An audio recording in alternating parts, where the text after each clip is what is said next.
بسم اللہ الرحمن الرحیم۔ السلام علیکم۔ ویڈیو شروع کرنے سے پہلے آپ سے گزارش ہے، چینل کو سبسکرائب نہیں کیا تو پلیز چینل کو سبسکرائب کر دیں اور بیل آئیکن کو بھی دبا دیں تاکہ ہماری آنے والی ہر نئی ویڈیو کا نوٹیفیکیشن آپ کو ملتا رہے۔ فرعون نے حضرت موسیٰ علیہ السلام اور قوم بنی اسرائیل پر بہت مظالم ڈھائے تھے۔ فرعون اس وقت کے بادشاہوں کا لقب تھا، یعنی جو بھی بادشاہ بنتا تھا اس کو فرعون کہا جاتا تھا۔ ڈاکٹر مورس بوگائی کی تحقیق کے مطابق بنی اسرائیل پر ظلم و ستم کرنے والے فرعون کا نام برےمس تھا۔ برےمس کی موت کے بعد اس کا جانشین مرخن فتح مقرر ہوا۔ اسی کے دور حکومت میں اللہ تعالیٰ نے حضرت موسیٰ علیہ السلام کو بنی اسرائیل سمیت مصر چھوڑنے کا حکم دیا۔ جب حضرت موسیٰ علیہ السلام بنی اسرائیل کو ہمراہ لیے دریائے نیل پار کر رہے تھے تو یہ بھی اپنے لشکر سمیت ان کا پیچھا کرتے ہوئے دریائے نیل میں اتر پڑا۔ اللہ پاک نے بنی اسرائیل کو دریا نیل پار کروانے کے بعد پانی کو چلا دیا اور فرعون کو اسی لشکر سمیت دریا میں ہلاک کر دیا۔ اس سارے واقعے کو اللہ تعالیٰ نے قرآن پاک میں کچھ یوں بیان فرمایا ہے، اور ہم نے بنی اسرائیل کو دریا پار کروا دیا۔ فرعون اور اس کے لشکروں نے ظلم سے ان کا پیچھا کیا، یہاں تک کہ جب غرق ہونے لگا تو کہنے لگا، میں اس بات پر ایمان لایا اس کے سوا کوئی معبود نہیں جس پر بنی اسرائیل ایمان لائی ہے، اور میں مسلمان ہوں۔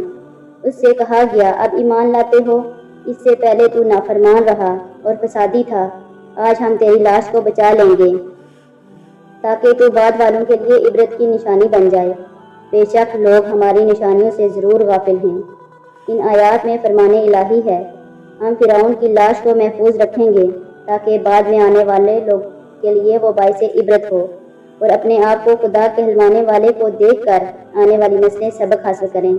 فرمان الہی کے عین مطابق فرعون کی ممی شدہ جسم 1898 میں دریائے نیل کے قریب تسبیحہ کے مقام پر شاموں کی آبادی سے دریافت ہوا، جہاں سے اسے قاہرہ میں منتقل کر دیا گیا۔ اس وقت سے یہ ممی قاہرہ کے عجائب گھر میں سیاحوں کے لیے سجی ہوئی ہے۔ اس کے سر گردن کھلے ہیں اور باقی جسم پٹی میں چھپا کے رکھا ہے۔ یہی نہیں، مزید مطالعے سے معلوم ہوتا ہے اس کی لاش کے ناک کے سامنے والا حصہ غائب ہے، جسے کسی حیوان یا مچھلی وغیرہ نے کھایا ہو۔ پھر اس کی لاش کو عبرت کے لیے کنارے پر پھینک دیا گیا۔ جون 1975 میں ڈاکٹر مورس نے مصری حکمرانوں کی اجازت سے فرعون کے جسم کے ان حصوں کا جائزہ لیا جو اس وقت ڈھکے ہوئے تھے۔ انہوں نے ان کی تصاویریں اتاری اور اعلیٰ درجے کے لیزر مصوری کے ذریعے مطالعہ کیا، اور حاصل ہونے والے نتائج نے ان تمام مفروضوں کو تقویت بخشی جو فرعون کی لاش کو محفوظ رہنے کے متعلق قائم کیے گئے تھے۔ ایک تحقیقات کے مطابق فرعون کی لاش زیادہ عرصے تک پانی میں نہیں رہی تھی۔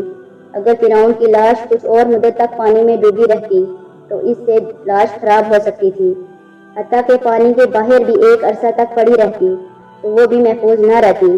ان معلومات کے اصولوں کے لیے کوشش جاری رکھی گئی کہ اس کی موت پانی میں ڈوبنے کی وجہ سے ہوئی یا کوئی اور وجوہات بھی تھی۔ مزید تحقیقات کے لیے لاش کو پیرس لے جایا گیا۔ وہاں ڈاکٹر اسکاڈی نے مشاہدے کے بعد بتایا، اس لاش کی موت کی وجہ شدید چوٹ تھی جو اس کی کھوپڑی کے سامنے والے حصے میں پہنچی۔ یہ تمام تحقیقات قرآن میں بیان کردہ فرعون کے ڈوب کر مرنے کے واقعے کی تصدیق کرتی ہیں۔ فرعون کو دریا کی موجوں نے اپنی لپیٹ میں لے لیا تھا۔ اس کے علاوہ مصر میں پرانے زمانے میں لوگ لاشوں کو ایسا مسالہ لگاتے تھے جس سے لاشیں محفوظ رہتی تھیں۔ ان میں سے چند ممیوں کے جسم آج تک پڑے ہوئے ہیں اور کچھ سے پٹیاں اتار دی ہیں۔ جن سے پٹیاں اتار دی ہیں ان سے پتہ لگتا ہے کہ یہ مردے کی کھال ہے۔ ان تمام ممیوں میں فرعون کی ممی واحد ممی ہے جس پر گوشت تر و تازہ ہے۔ واللہ عالم، سچ ہے یا جھوٹ؟ کہا جاتا ہے میوزیم میں چوہے رکھے ہیں جو ہر سال 15 مارچ کو اس کے جسم پر چھوڑے جاتے ہیں، جو اس کے جسم کا بڑھا ہوا گوشت، ناخن اور بال کھاتے ہیں۔ پھر اس کی ڈریسنگ کی جاتی ہے، پھر اس کو دوبارہ شیشے میں بند کر دیا جاتا ہے۔ اس سے پتہ چلتا ہے اللہ تعالیٰ نے فرعون کی لاش کو محفوظ کرنے کا خاص انتظام کیا تھا جو ہزاروں سال تک محفوظ رہی۔ آخرکار اس کو 19ویں صدی میں دریافت کیا گیا۔ یہ قیامت تک آنے والوں کے لیے عبرت رہے گی۔